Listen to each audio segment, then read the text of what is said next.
Penguin presents Artemis Fowl, The Atlantis Complex, by Eoin Colfer, read by Gerry O'Brien. Artemis Fowl. So far, so bad. There was once an Irish boy who longed to know everything there was to know. So he read book after book until his brain swelled with astronomy, calculus, quantum physics, romantic poets, forensic science, and anthropology, among 100 other subjects. But his favourite book was a slim volume which he'd never once read himself.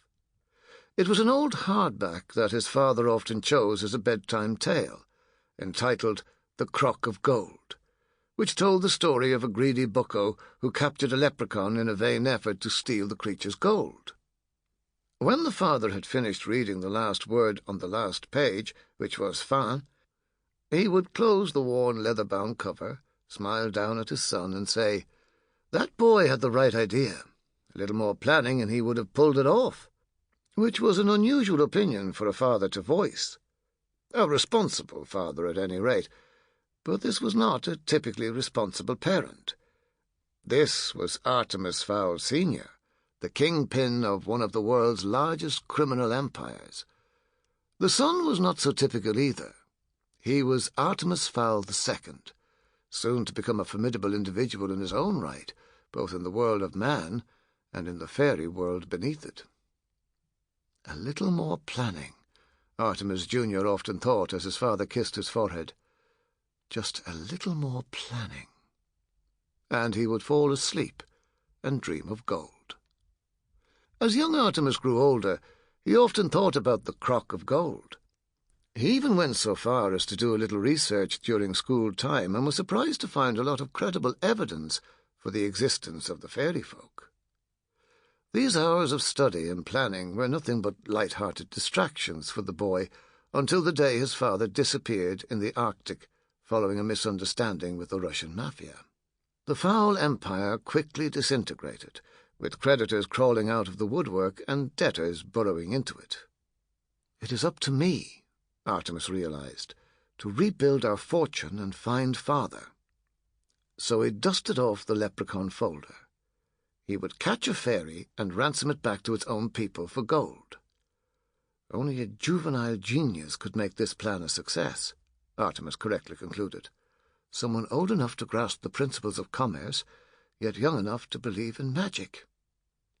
With the help of his more-than-capable bodyguard, Butler, 12-year-old Artemis actually succeeded in capturing a leprechaun and holding it captive in Fowl Manor's reinforced basement. But this leprechaun was a she, not an it, and remarkably humanoid with it. What Artemis had previously thought of as temporarily detaining a lesser creature now seemed uncomfortably like abducting a girl. There were other complications, too. These leprechauns were not the hokey fairies of storybooks. They were high-tech creatures with attitude, members of an elite fairy police squad, the Lower Elements Police Reconnaissance Unit, or Leprechaun, to use their acronym. And Artemis had kidnapped Holly Short, the first female captain in the unit's history, an act that had not endeared him to the well-armed fairy underworld. But in spite of a niggling conscience and LEP attempts to derail his plan, Artemis managed to take delivery of his ill-gotten gold, and in return he released the elfin captain. So all's well that ends well. Not really. No sooner had the Earth settled from the first fairy-human standoff in decades than the LEP uncovered a plot to supply the goblin gangs with power sources for their soft-nosed lasers. Number one suspect? Artemis Fowl. Holly Short hauled the Irish boy down to Haven City for interrogation, only to discover, to her amazement, that Artemis Fowl was actually innocent of something.